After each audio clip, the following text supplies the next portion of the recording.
নিজের চোখে দেখা কিছুদিন আগে একটা জানাজা পড়িয়েছে, খোদার কসম করে বলছে 6:30 ইন্তেকাল করেছে। হসপিটালের বিল দেনেওয়ালা নাই, 4টা সন্তান, অ্যাম্বুলেন্সে ঘরে ঘরে আসবে, 1000-1200 টাকার বিল দেনেওয়ালা নাই।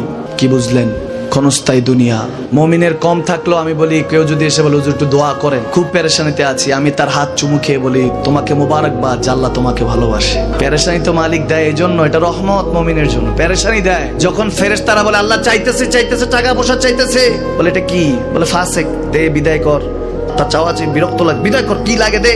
মুমিন যখন চাইতে থাকে আল্লাহ আমাকে কিছু লাগে, যখন একটু করে চায় আমার মাটাকে সুস্থ করে দাও, বাবাটাকে আল্লাহ আমার স্ত্রীকে, আমার আমাকে একটু তৌফিক দাও, চাইতে থাকে মুমিন। আল্লাহ বলে যখন ফেরেশতারা দেখে মুমিন চাচ্ছে, দেরি করতে পারে না, তাড়াতাড়ি খাজানা নিয়ে দিতে নেবে, আল্লাহ বলে রাখোস না, এত তাড়াহুড়া কিসে?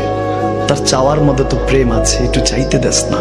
থাকুক না মুমিন আর একটু পেরেশান, থাকুক না, থাকতে দেস না, একটু থাক, একটু থাক। পেরেশানিতে রেখে আল্লাহ মজা নেয়, মহব্বত নেয়, মুমিনের অন্তর থেকে খুশবু নেয়। আল্লাহর বড় মায়া, মুমিন যখন চায় আল্লাহ তখন মায়ার নজর নিয়ে তাকায়, হায় হায় আমার বান্দা, সুবহানাল্লাহ।